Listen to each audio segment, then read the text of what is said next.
Oh.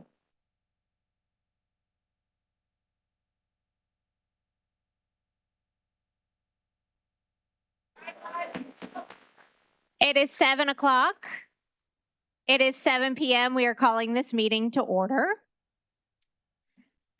Will you please stand and join me for the Pledge of Allegiance?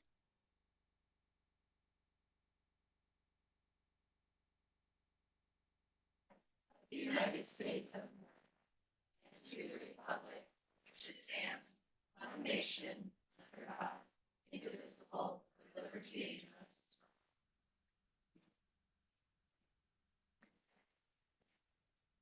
May I have roll call, please? Mrs. Greenberg? Here. Mrs. Bacon is absent tonight. Mr. Laney? Here. Mrs. Matura? Here. Mrs. Case? Next on the agenda is approval of agenda. Dr. Bales. Thank you, President Matura. Items approved by consent will not come up for discussion during the meeting, but will be approved when the agenda is adopted. This is possible since members of the governing board receive the agenda along with backup material at least 24 hours prior to the meeting and have time to review and consider all items. Prior to the agenda being adopted, members of the governing board or audience may ask that an item be removed from the consent agenda and brought to the floor for discussion at the appropriate place on the agenda. I would like to offer the agenda as posted. Does any member of the governing board wish to have an item removed from the consent agenda? Does any member of the audience wish to have an item removed from the consent agenda? Seeing none, Mr. Laney, may I have a motion to approve the meeting agenda and recommended consent agenda items G1 through G14? So moved. All those in favor, please say aye. Aye. Any opposed, say nay. Motion passes unanimously. Next on the agenda is governing board statements. Mr. Laney. Thank you. So we all had the opportunity to attend the new administration reception. And I just wanted to say thank you to our new administrators. It was a pleasure meeting some of you again and meeting some of you for the first time.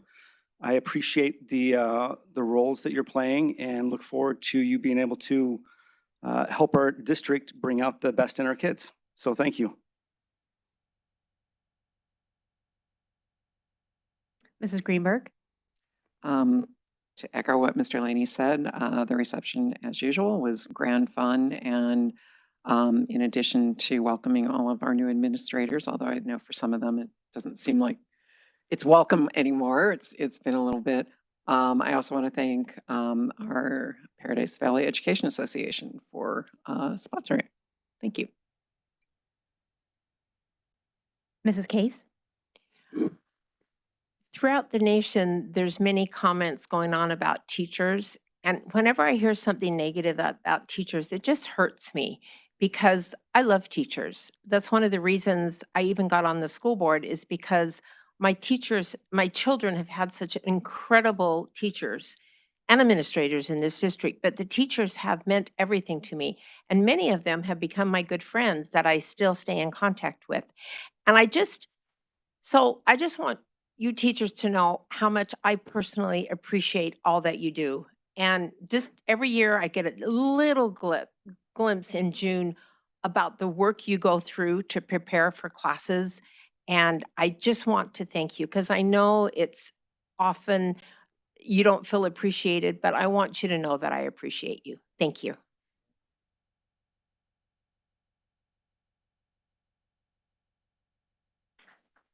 Well said, Mrs. Case. Thank you. And I think you have a lot of people up here who agree with that statement and definitely appreciate what our teachers bring to our district and to our students every day. So thank you for discussing that this evening. Next on the agenda is awards and recognitions. Dr. Bales. President Matura, it's always a pleasure to highlight staff for success, staff or students for appreciation. Mr. Droege will MC the honors tonight. And at this point, I'd like to invite the governing board to join me in front of the dais.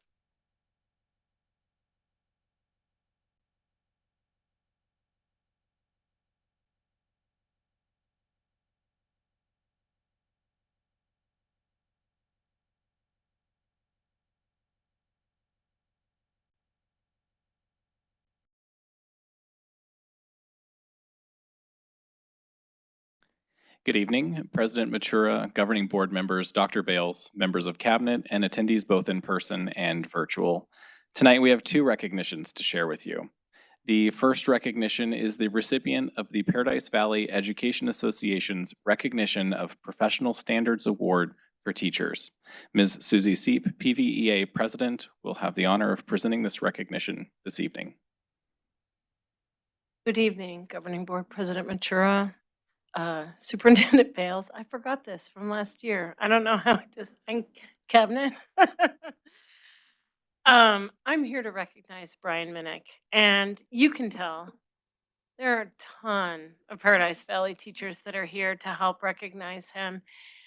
We are so excited to celebrate someone that is the best of us, that reminds us all that we have the power to create the world that we want for our students. And Mr. Minnick is an excellent example of that. He was initially nominated by his colleague Art Smith, but I have so many nominations for him, it's hard to narrow it down. Brian, on his own initiative, created an environmental adventures class while he continues to teach social studies. He's got some extraordinary accomplishments. The Environmental Adventures class works with local community groups, encourage parent participation, hosts a harvest day and an Earth Day festival for all of the students. He's working with a professor from Arizona State to have his class grow screw bean mesquite, which is endangered. And he has partnered with urban farmers to set up an irrigation system in the class vegetable and wildflower garden. A few months ago, he invited his students and families to clean up trash on a Saturday at the Rio Salado Audubon Center. They grow native Sonoran plants, and the garden has been certified by the National Wildlife Federation. On his days off, he travels around Arizona gathering materials for his class. For over a decade, Brian has had his classes planting trees on Earth Day. The annual tree planting has grown into a Harvest Day festival in November and an Earth Day festival in April, with arts and crafts, plant giveaways, and interactive experiences. This year, he convinced the following groups to provide interactive displays for the students at Mountain Trail: City of Phoenix, Science Tech, Urban Farmers, Maricopa County, McDowell Sonoran, Conservancy, Sierra Club, Maricopa County, City of Phoenix, Zero Waste, Desert Willow. I could go on and on. There are like 20 more. I don't have time. It ends with Starbucks. How about that? He got everybody. These festivals provide his class with the opportunity to share what they've learned and help everyone on campus understand the benefits that he brings. I've got parent letters here that say more than all she has learned, she's enjoyed you as a teacher. It's not just the content, but your character and acceptance of students. He recognizes students with special eagle feathers. What makes him a magnificent teacher is not only that he shares eagle feathers with special students, but he strives to give all students the knowledge that they need to soar in life. Another teacher says he's been extremely supportive of the special education students, goes above and beyond as a coach and an innovator. Brian works with students with special needs seamlessly, with patience and positive guidance. His gardens and tree paintings have transformed Mountain Trail into an oasis of nature. His new administrator says that a few months ago, Brian walked into his office and asked if he had a few minutes to chat. He wanted to ask if he had permission to investigate opportunities for field trips that would reinforce concepts. Since then, he's talked about arranging trips to Montezuma's Well and Castle, Tuzagut, Saguaro National Park, Spur Cross, Boyce Thompson, Historic Jerome. The most important nugget I've learned from Brian is this: when a teacher walks into my office and asks permission to be awesome, say yes and get out of the way. That's what makes Mr. Clancy such a great principal. He says my admiration and gratitude and appreciation for Mr. Minnick, which was already strong, increased. Brian is among the most passionate teachers I've ever known. Passion alone fades without preparation and action. His passion is what inspires people. And then when his expertise begins to show, we see how special he is. But when he puts in the hard work and long hours, he makes the difference that positively impacts people forever. I am so proud to be part of a district that allows amazing teachers like this to create something out of their own heads, find the funding and find the support to give our kids these incredible experiences, especially if it transforms our campuses. And all of these people here in blue, and that includes your administrators who are almost entirely in blue, are here to help remind you that it's the people of this district that make paradise paradise. I thank you for all that you do, and I am so proud to have Mr. Minnick here as my colleague. Thank you, Mr. Minnick.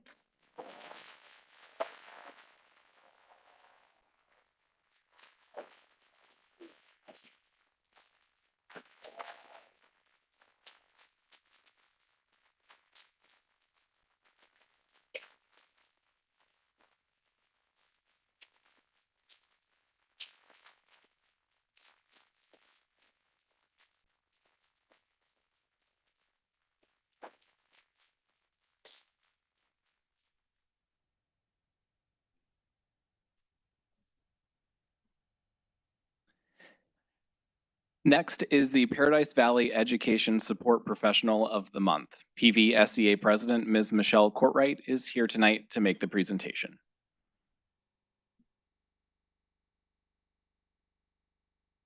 President Matura, Governing Board, Dr. Bales, and Cabinet. This is one of the highlights of what I get to do. This month, we are recognizing Liz Cejudo, who is a registrar for PV Online. And although our jobs aren't all glamorous, they're all essential and important to our district. And we often forget it's not the position, but the human, the person that sits in that role that actually makes a difference. Liz was one of the first people that we trained to do our paperless online registration, and that didn't always go real well, but she embraced it and she knew that going paperless was a great thing for our district. It would make us go green, it made it easier, and eventually people are starting to like this part. When she left elementary school and she went to PD Online, she took that skill with her. She now has many more abilities and things that she does. She's also bilingual, which makes a huge difference when a parent walks in and someone can speak to them in their native language. I have letters here from people that say that Liz always goes the extra mile. She is always smiling. When she makes a mistake, she takes responsibility, but I hear she doesn't make that many of them. But no matter what's happening, she smiles and she makes everyone feel like what she's doing right now for them is the most important thing in this district. And those are the kind of people that we want. So it is with pleasure that I recognize Liz Cejudo, and she is here tonight, and I'd like to invite her up. Thank you.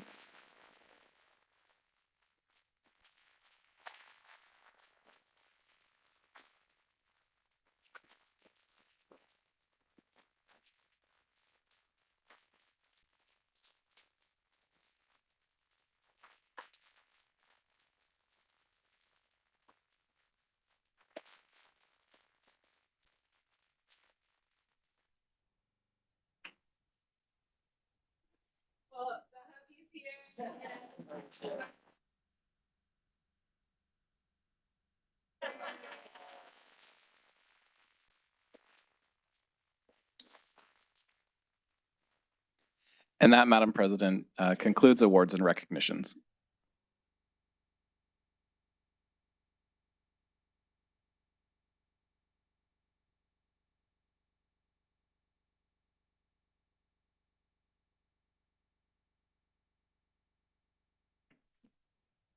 Next on the agenda is call to the public.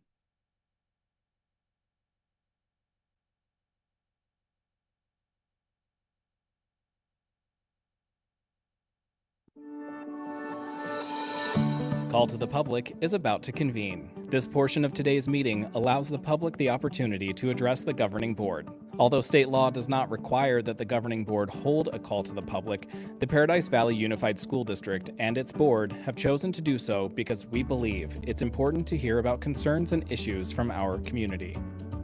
While Call to the Public is not designed to be a discussion, the board is here to listen. Due to Arizona open meeting law, the governing board cannot respond to, discuss, or take any action on items brought up during this time. However, staff members may be directed to get back to you and address individual concerns. As a reminder, the point of this and every board meeting is to accomplish the business at hand, and to be able to do so in an open and collaborative way. All in attendance are expected to observe meeting rules, as well as rules of politeness and decorum, so that we may serve as an example to our students that issues can be discussed in a respectful and civil manner.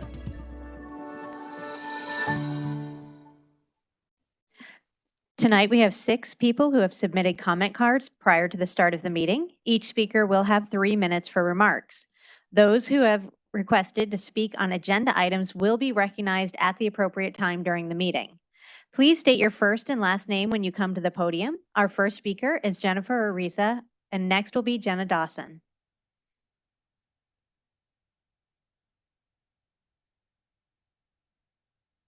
Hi, my name is Jennifer Ariza, and I just want to say thank you to each board member for the time that you put into your positions. I know personally it's difficult to make each of these meetings, and I know that it does take a lot of time to do what you do for our district. So for that, I thank you.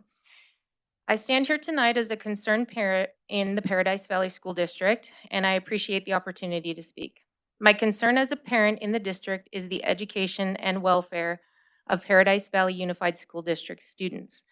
As I stand here tonight, I want to declare that pornography should not be allowed in our schools. I want to ask each of our board members if they have had a chance to take some time to research the effects of pornography on children. Pornography is most often thought to be pictures or videos of nudity or sexual acts, but the depiction of those sexual acts in literature is also pornography. The American Bar Association states that exposure to pornography harms children and youth by normalizing sexual violence, creating unrealistic expectations for intimate partners and relationships, and increases the risk of addiction. That happens whether it's a graphic video or an explicit passage in a book. Pornography is also used to train and desensitize people and increase demand for human trafficking. Porn users often seek to act out what they have seen and read in pornography. The National Center on Sexual Exploitation states that a wide array of harms from pornography use have been objectively identified by research. It also states that converging evidence from peer-reviewed research finds that pornography consumption, especially of violent pornography, is associated with a broad array of sexually hostile attitudes and violent behaviors. I also want to ask each of the board members if anyone has known a victim of human sex trafficking. Are you aware that Arizona is home to the largest human sex trafficking recovery program and that we are taking elementary age children into this program? I also challenge everyone that if we know that pornography in literature is harmful to children, and if we know that pornography is a gateway to human trafficking, then why would we ever approve any pornographic material to be in our schools while on our watch? In closing, I would just encourage each of the board members to do some research into the effects of pornography on children. And I hope that everyone knows that as citizens, we are called to stand up to ensure the welfare of our community. And when the citizens see that the school board may be harming our children, that all the parents would continue to stand up and fight for them. Thank you. Next up is Jenna Dawson, followed by Lauren Godfrey.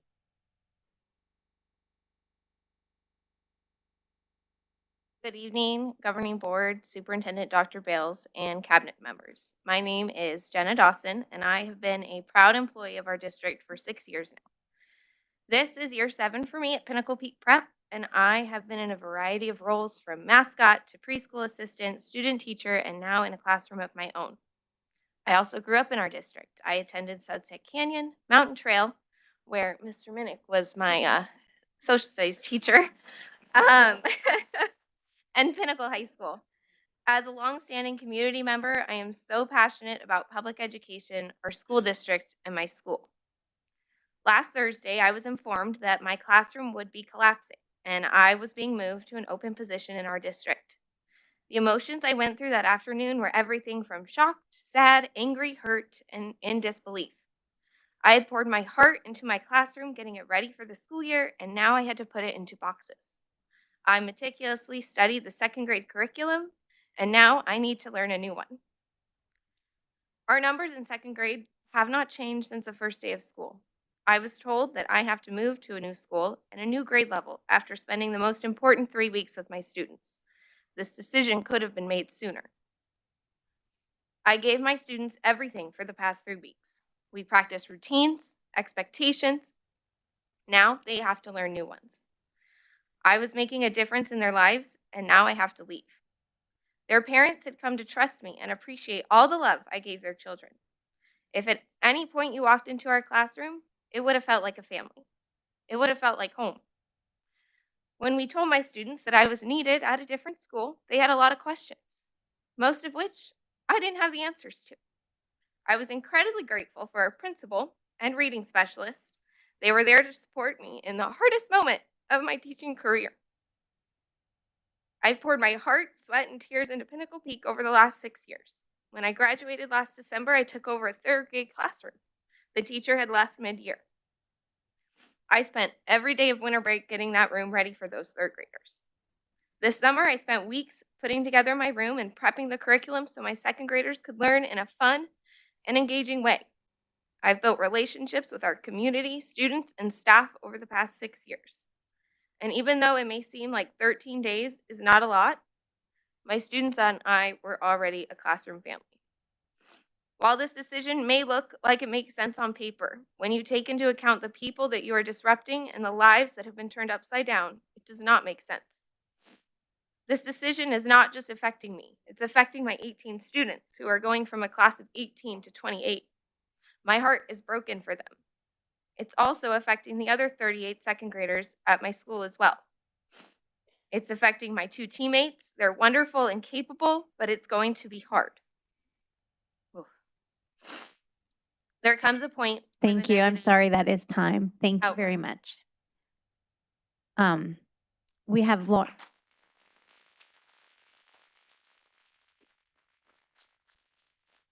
We have Lauren Godfrey next, and then followed by Trevor Nelson.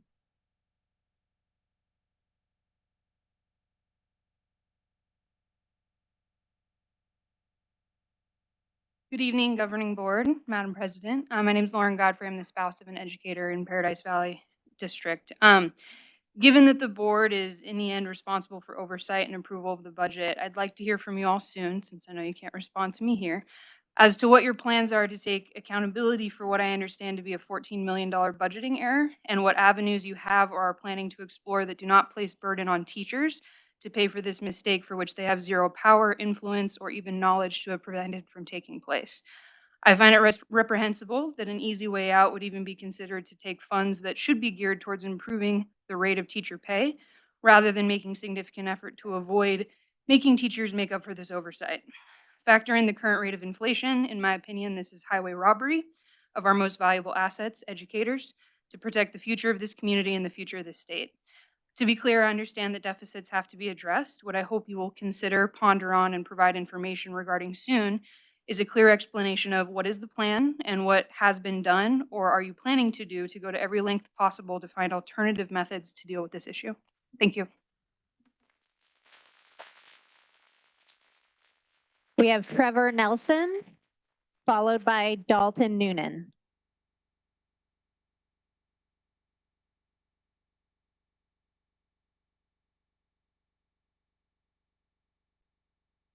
Six years ago, I stood up here for the first time full of anger because the HR director, or whoever, had taken my kindergartner's teacher away on the second week of school. Sound familiar?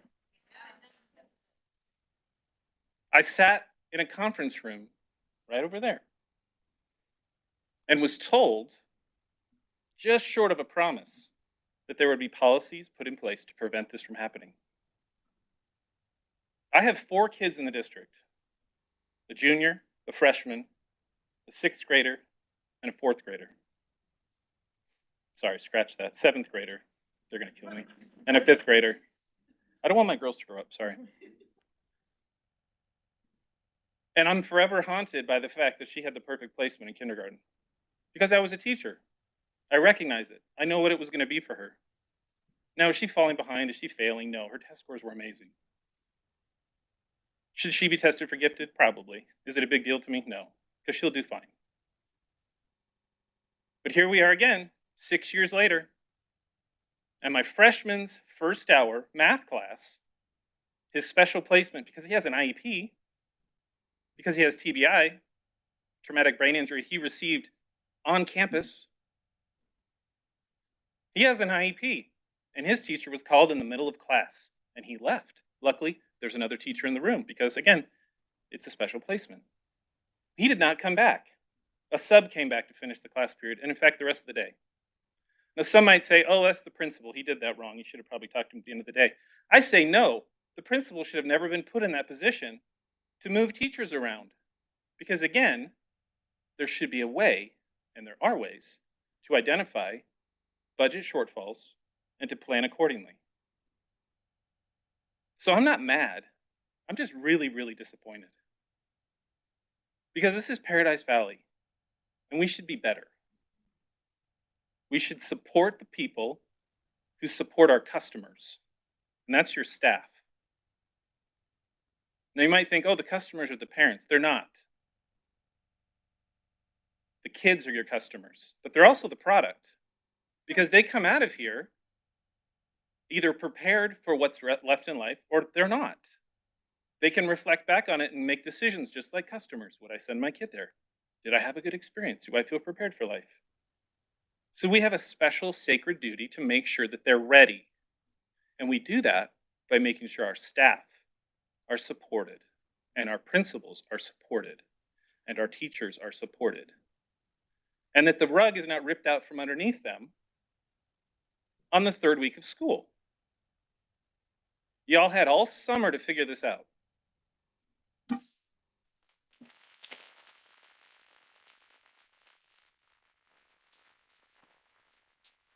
Dalton Noonan, and followed by Tracy Ronka.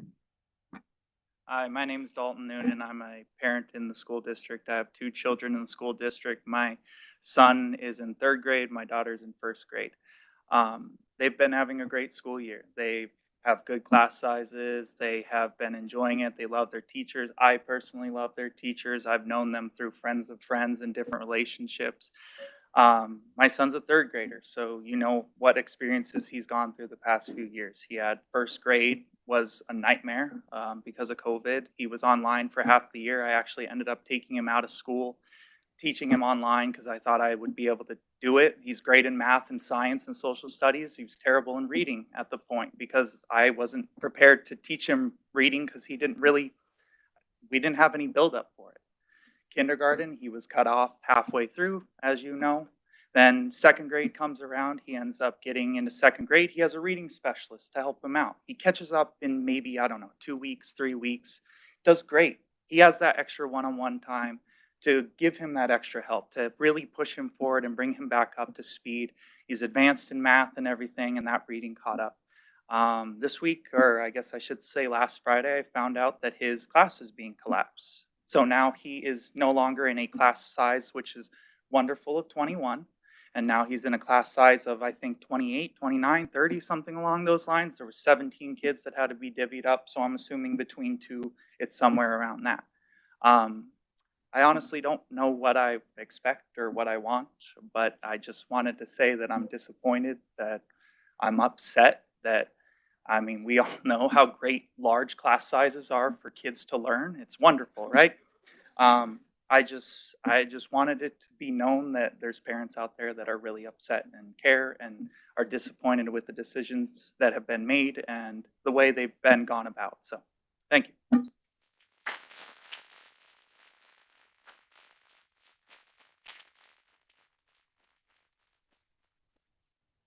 Hello and good evening, President Matura, Governing Board and Cabinet. Just in case you forgot who I am, my name is Tracy Ronka, and for those of you who haven't met me yet, I'm a teacher over at Sunset Canyon now, and I'm teaching some extraordinary kinder friends. And the purpose that I'm here speaking to you tonight is I am so fortunate to have volunteers in my classroom. Once again, I have VIPs helping me out with success in academics. 18 days in, I already am I started Zern today, and I've already got small groups going. We've already finished the assessments. We're on target for a wonderful year. Um, and I just want to say thank you for your support, because without your support, my volunteers, they wouldn't have that feeling of being valued in our district. And that's good. It's important because they work for free and they give freely. And the kids make a connection and they feel loved and they want to feel like they belong. They feel successful and that they can, that open mindset of yes, they can. I also don't want to forget, and I'm not going to forget, Marisha and Linda, who run the program for VIPs. They brought me great people like Dan McNamara and Linda Nelson Johnson that have worked with me for like 3 years now, 4 years. And I think I attribute a lot of their success to support from my guidance too in the classroom. They just helped me make a better place for my kids. So, as a quote from one of my students a couple days ago, he said to me, he goes, "Mrs. Ronka, we are going to be the best readers." And I said, "The best readers in the world?" He goes, "Oh no, we are the best readers in the university." Yeah, from a 5-year-old.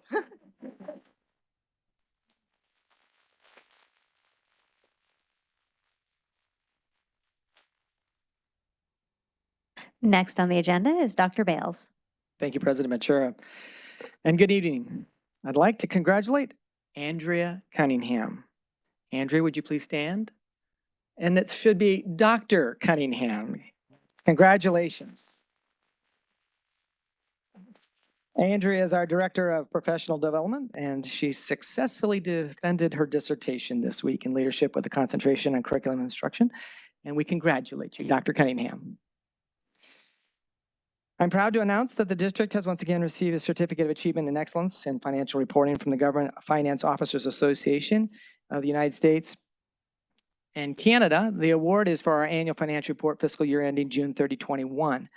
PV Schools has received this award every year since 1989, demonstrating a commitment to fiscal responsibility. I'd like to recognize the Business Operations and Finance Departments, teams led by Ms. Berrigan and Ms. Shapiro for their amazing achievements. So thank you. Next, I'd like to take a few moments for a cause that's near and dear to my heart. While I was principal at Pinnacle High School, I became involved with Teen Lifeline and served on the board of directors for several years, and I'm still involved. During this time, I worked with stakeholders on the Student ID Initiative, a program that has placed Teen Lifeline's hotline information and message of hope on the back of student IDs across Arizona. September is National Suicide Prevention Month, and September 10th is World Suicide Prevention Day. If you or someone you know is struggling and needs help, please reach out to the National Suicide Prevention Lifeline at 988 or the Teen Lifeline number at 602-248-TEEN. That's 8336. So thank you. Labor Day and labor shortage. Many Americans will enjoy a 3-day weekend as we celebrate Labor Day on Monday. Labor Day is a federal holiday in the United States, celebrated on the first Monday in September to honor and recognize the American workers and their contributions to the development and achievements of the United States. But I'd be remiss if I did not address the labor shortages impacting PV schools, just as it is in many schools across the country and in many different industries. The lack of teachers is specifically challenging this year, and as a result, we've made many difficult decisions, not always popular and very tough on everybody. We've had to move some existing staff to fill vacancies. We started the year with more than 50 certified vacancies alone. Hundreds of students did not, and some still do not, have a highly qualified teacher. This is why we will continue to make decisions that maximize our existing staff to meet the needs of all students. Thank you in advance for your understanding and support during these unprecedented times. If you or someone you know is interested in working in Paradise, please visit the careers website at jobs.pvschools.net. PV Pulse is coming to Paradise starting in September. PV Pulse, formerly known as Bagels with the Board, provides an opportunity for parents, guardians, and community members to interact with me, cabinet members, and governing board members in an informal setting throughout the school district. This reimagined event supporting the new PV School strategic plan is part of a new strategy that promotes community strength and collaboration within the district. PV Pulse will be held at different locations each quarter to make it as convenient as possible for the community to attend. Our first event will be held at Mountain Trail Middle School on Thursday, September 29th, 2022 from 10 o'clock to 11 o'clock a.m. And finally, our mission moment. In PV schools, we engage, inspire, and nurture students through high-quality instruction, meaningful educational opportunities, and dynamic learning experiences. As we venture into the world of implementing our new strategic plan, let me highlight just one of the things that is already being done to support our efforts. For tonight's mission moment, let's highlight the innovation in the classroom. The special area engineering class at Copper Canyon Elementary is unique, enriching, and challenging real-world educational experiences. Like the school's other special areas, art, music, and PE students participate in this engineering class once a week. Last spring, Copper Canyon applied for and was awarded a grant for the teacher to receive training and curricular materials through Project Lead the Way. Copper Canyon's desire is to build an interest in engineering at the elementary level and grow the students' inquiry skills through project-based learning in a fun environment. As we work to launch and grow district initiatives over the next 3 years, you'll see more innovative ways that STEAM is integrated into the journey of excellence for many of our students. And those are my comments for tonight. Next on the agenda is under items for approval, endorsement of nomination for the Arizona School Boards Association Honor Roll Award. The Honor Roll Award recognizes retiring board members who were nominated by their boards for outstanding service. The recipients have either retired since the last annual conference or are planning to do so after serving at least 2 consecutive terms, at least 8 years of service on their boards. All individuals nominated for this award who meet the criteria will receive this award. The award is presented at the Arizona School Board Association, ASBA, annual conference. Does anyone have a nomination? Mrs. Greenberg? Mrs. Matura, we have one member of our board who meets the criteria because she will be retiring, shall we say, in December, and I would like to nominate Julie Bacon for this award. May I please have a motion to endorse the nomination of Julie Bacon for the Arizona School Boards Association Honor Roll Award and direct Mrs. Greenberg to work with myself to complete the nomination form? Move the governing board approve the endorsement for the nomination of Julie Bacon as the recipient of the Arizona School Boards Association Honor Roll Award and direct Ann Greenberg to complete the nomination form.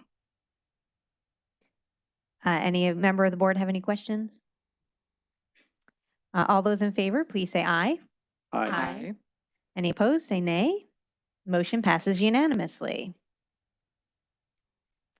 Next on the agenda is under items for approval, endorsement of nomination for the Arizona School Board Association All Arizona School Board Member Award Program. The All Arizona School Board Member Award is ASBA's highest individual board member honor.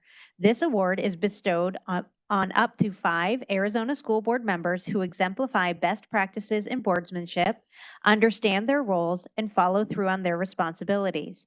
The honor is awarded for proven records of active service on the governing board, leadership at local, state, and federal levels, contributions to ASBA and/or NSBA, demonstrated concern for the district's children, rapport with fellow board members, commitment to boardmanship and training, and support of ASBA with its activities. This award is presented in conjunction with the ASBA ASA Annual Conference.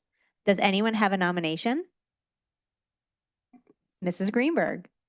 Mrs. Matura, I've been trying to do this for several years. It's somewhat ironic that Mrs. Bacon isn't here because she'd probably be over there throwing things at me.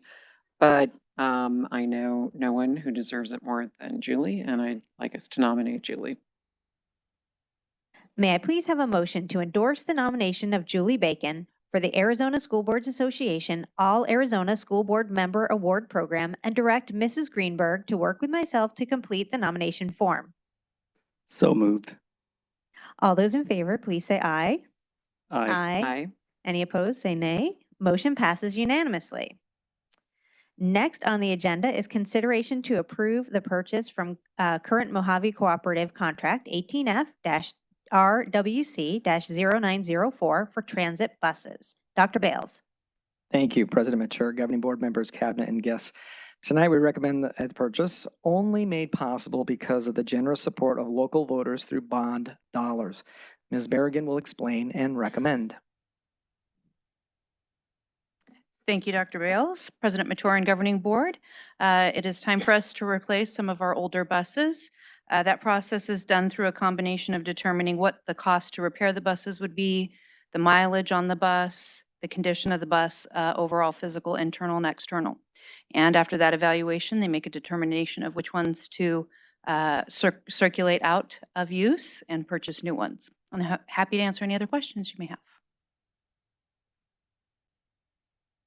Does anyone have any questions? Mrs. Case? As you were stating that, Mrs. Bargan, I was just thinking the wheels on the bus, and it was going over and over in my head. Sorry. Okay. Are you going to sing it? Okay. Mr. Laney? Sure. I just want to make a comment that Brandon George and his staff work miracles every day with getting our transportation system to work. And so I just wanted to publicly thank them. I don't know if everybody realizes what they go through every day, but they do a great job. They do. I pulled up next to one of our buses today on their route home, and I kind of was like peeking over, and I was so excited. I wanted to tell them thank you for being a bus driver, because it's so exciting that we have some bus drivers in our district, and we still need more. Yes. I did want to point out, I appreciated knowing that we are receiving some trade-in values for our no longer useful buses, and so I appreciate that that is part of the plan to reduce the payments by a little bit. So thank you Absolutely. very much for working that through. Thank you. May I please have a motion to approve the purchase from current Mojave Cooperative Contract 18F-RWC-0904 for transit buses as presented? So moved. All those in favor say aye. Aye. Any opposed, say nay. Motion passes unanimously. Next on the agenda is gifts and donations, and we appreciate all gifts and donations. We have a very supportive community for our schools, and I wanted to highlight a few this evening. First, we have the Abrazo Central Campus and Scottsdale Campus donated to Greenway Middle School cash of $1,000 for school supplies for our students and teachers. Paradise Valley High School Booster Club donated $5,000 to the school for school use. And site centers, I'll come back to them actually, because do we have show and tell? Okay, I'm gonna come back to that one. Pinnacle Peak Prep School PTO donated just over $9,000 for a law enforcement education program in their school, and Wildfire Elementary School donated just about $24,000 for outdoor shade structure towards their outdoor classroom. And going back to site centers, they made a donation to Paradise Valley Unified School District, the entire district, of 2,532 cases of hand sanitizer valued at $455,760 to be utilized at all of our school sites. And as a school parent, I know how many times we get those emails. Please send in hand sanitizer. We really need hand sanitizer. And I know over the past few years that demand has definitely gone up. So this was exciting.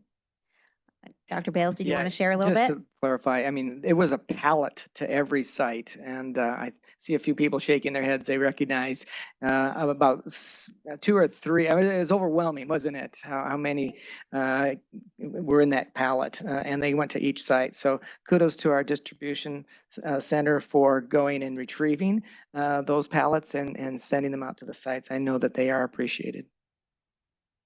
I know those will be put to great use, and I'm intrigued to know how long that lasts with our students. How long does 2,532 cases of hand sanitizer last? So we'll have to get a follow-up from that later. May I please have a motion to approve, to accept the gifts and donations as presented? So moved. All those in favor, please say aye. Aye. Any opposed? Motion passes unanimously. There is one item for discussion, Dr. Bales, and we do have a blue card on this. Would you like to present first or blue card first? I'll introduce it and then we'll take Perfect, the thank card. you. So President Matura, governing board members, cabinet and guests, tonight, Dr. Corson and his team will present the first reading of the committee's recommendation for the adoption of 712 English Language Arts Curriculum Resources. Dr. Corson? Do the presentation first. Well, good evening, President Matura, governing board members, Dr. Bales, cabinet and guests. Tonight is the first reading of the 712 ELA English Language Arts Curriculum Adoption Committee recommendation. Our facilitator of this committee, Jennifer Young, our secondary English Language Arts Curriculum Specialist, is here this evening to present to you the committee's process and recommendations and answer any questions you might have.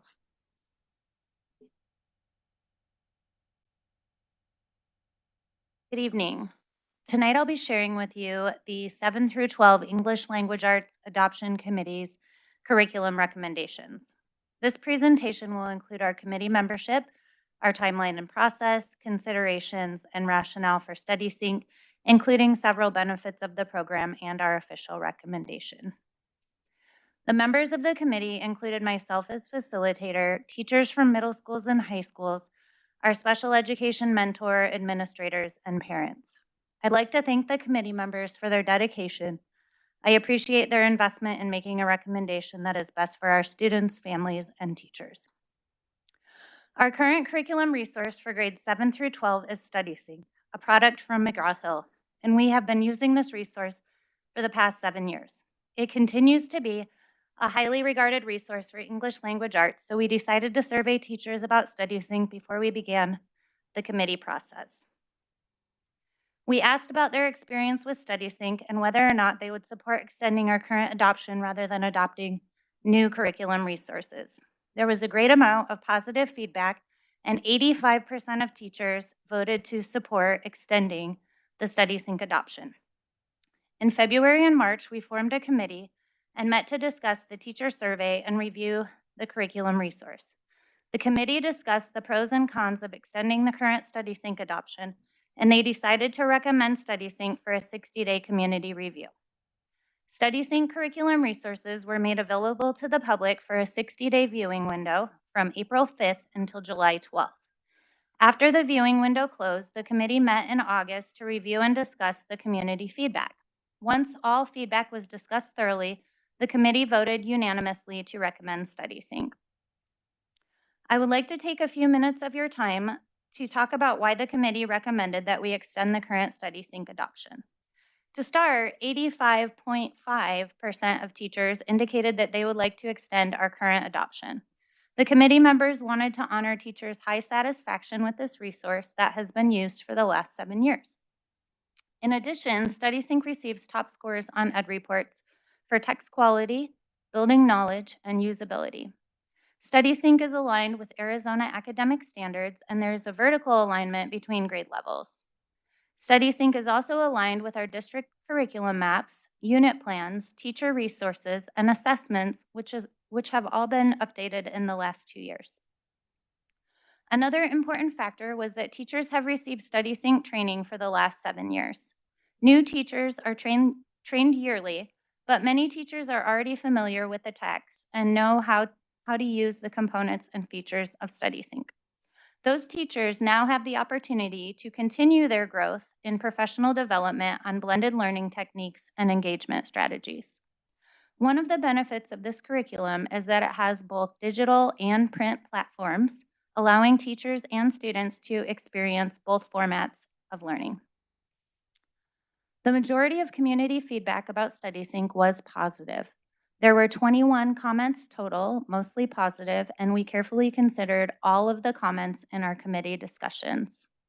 StudySync is updated with new features and continues to improve usability as they learn what will make the platform more user-friendly for students and for teachers. StudySync has added new features such as reteach assignments and video feedback to give students personalized feedback. Besides teacher preference and the alignment with district resources, there are many additional benefits to using StudySync curriculum materials. It provides a multimedia experience based on research about effective 21st century learning strategies. The platform provides multi-sensory support such as audio, video, instantaneous feedback, peer interaction, simulations that model critical thinking, and a diverse selection of texts. It provides support and differentiation for all students. Teachers can assign scaffolds to individual students in addition to teacher supports. Texts can be assigned at different Lexile levels, and there are EL resources available in every unit. It offers a scope and sequence that builds knowledge and skills in a logical and organized format. It includes paper companions as well as online and printable resources that can be accessed from school or home. The StudySync library has a large number of excerpts from literature and nonfiction texts, from classic pieces of literature to more modern works. The core ELA unit is essentially the textbook, but teachers also have the option to supplement with texts and skill lessons from the StudySync library. The texts in the core ELA are chosen based on grade level topics or themes and Lexile levels appropriate for each grade. It offers a variety of materials such as close reads, text-dependent questions, quiz questions, writing prompts, independent reading, extended writing prompts, skill lessons, audio, video, etc. There are many different ways to deliver and assess the content in StudySync. It provides lesson plans that encourage best practices and evidence-based instructional strategies. After significant review and discussion, the committee voted unanimously to recommend StudySync for the ELA adoption. The duration of the adoption would be for 7 years. At this time, I'll take any questions that you have. First, we are going to have a question or a comment from the public. I have Jennifer Ariza, and you'll have 3 minutes.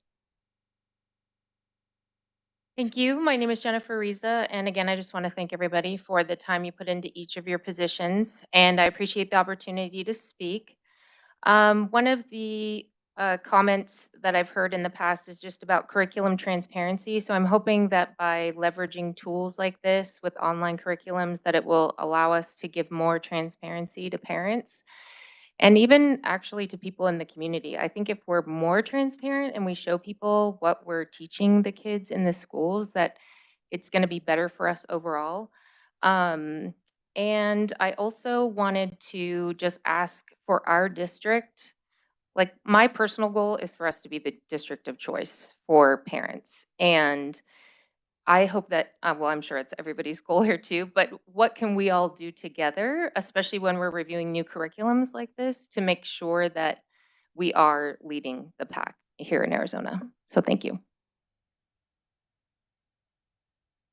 Does any board member have any questions about the presentation? Mrs. Case? You didn't mention this. I think I can answer my own question, but does AP use this at all? AP classes? AP teachers have the option to use StudySync, but generally they use an AP curriculum from the College Board website. Okay, I thought that's what it was. So it's available. It's available, yeah. And many AP teachers teach other subjects as well, but Okay, so that's true. So a teacher teaches different classes, but do the materials? So there's books for the students. Is there workbooks for the students? How much is consumable? How does that work? so the platform is primarily online. There are consumable books that can be ordered. There are also novels that can be ordered with the digital platform. So it's mainly a digital platform, but then is that extra to get the print? Well, it's figured into our budget. It's figured in, so that it's included in that. And so the cost of it would be all 712 classes. I mean, it covers the district. Yes. But they don't necessarily get textbooks for every student. Is that correct? The teachers each school has the option to order a consumable companion, which would be a book for every student that they can actually write and annotate in, or they can order 2 novels with the digital. So it's one or the other. Okay. Yes. Okay, thank you. I just wanted to thank you for such a thorough presentation. It was really interesting to learn to learn about the entirety of the program. And so I wanted to say thank you for that and appreciate the time and hard work that the committee put in, because I can tell that there was a lot of, although it's like one resource, it was a lot of resources to go through just for Study Sync. And so appreciate that the teachers who have been using it supported it, and then that we went through the entire process and involved everyone to get feedback. So I know that's a lot of work and appreciate that. And just a question about vertical alignment, because you mentioned that, and I was wondering if you could explain that a little more. Does that mean that from 7 to 12 that it kind of each year builds upon each other, or can you explain what that portion was about vertical alignment? Yeah, so the Study Sync curriculum ensures that all standards are taught throughout the course of the year.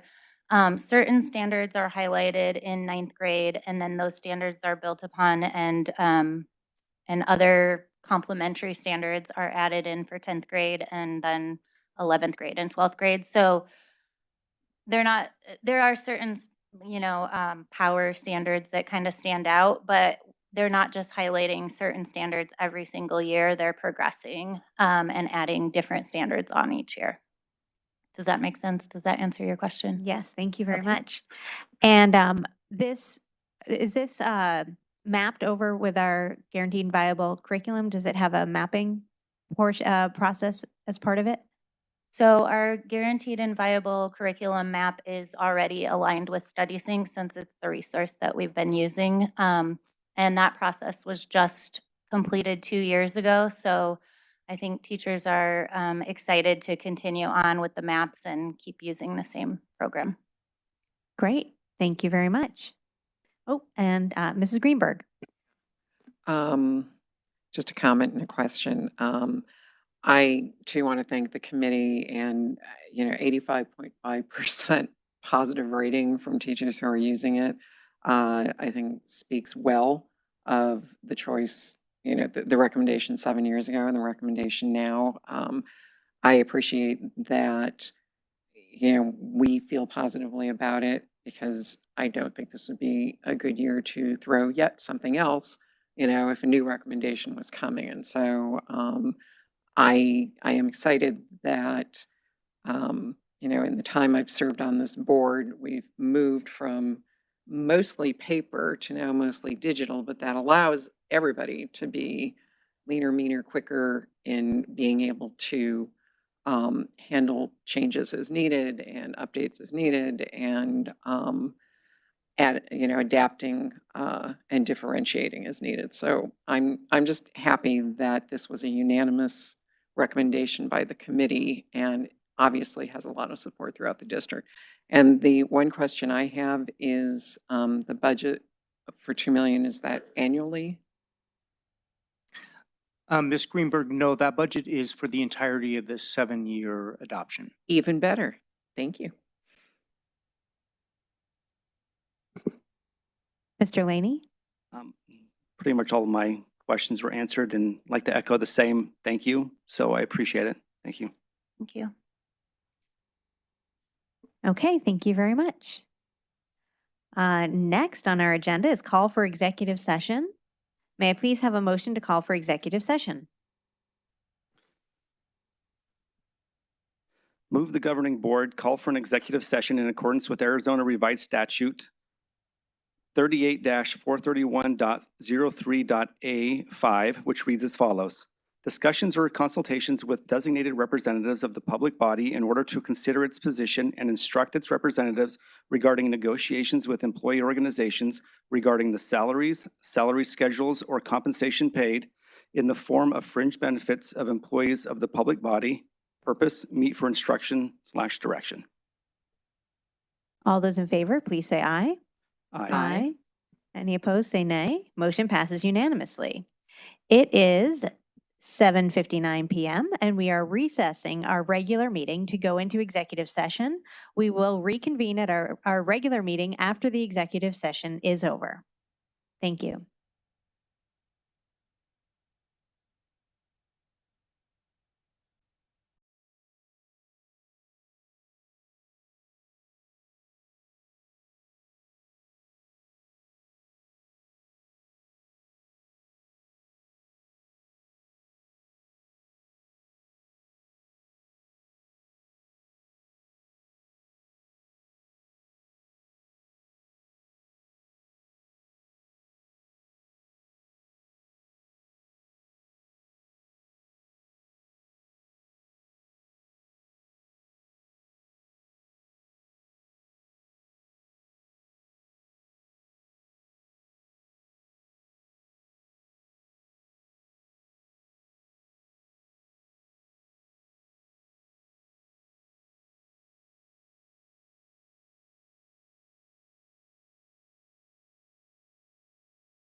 It is 8:33 p.m. and we are reconvening our regular meeting. Next on the agenda is direction to administration. May I please have a motion? Move the governing board instruct the administration regarding negotiations with employee groups as directed in executive session. All those in favor, please say aye. Aye. Any opposed? Motion passes unanimously. Before we adjourn, I would like to remind you that our next regular board meeting will be held on Thursday, September 22nd, 2022 at 7 p.m. May I have a motion to adjourn? So moved. All those in favor, please say aye. Aye. Motion passes unanimously. Thank you very much.